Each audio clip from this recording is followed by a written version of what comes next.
Asibheke enkosini.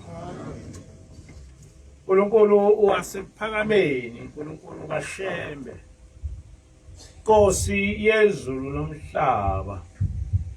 Siphambi kwakho Nkosi ngaluku uluyisabatha lakho la namhlanje. Siyabonga Nkosi umsa wakho wena usigcinile. Sicela Nkosi kuba usikhumbule njalo ungashiya. Umusa wakho Nkosi wehlele phezulu kwakho kwethu. Abantwana bakho Nkosi bakukhonze bakuthande. Ngaso sonke isikhathi bavikele kukho konke okubi. Ngelakho Nkosi igama manje kube phakade. Amen.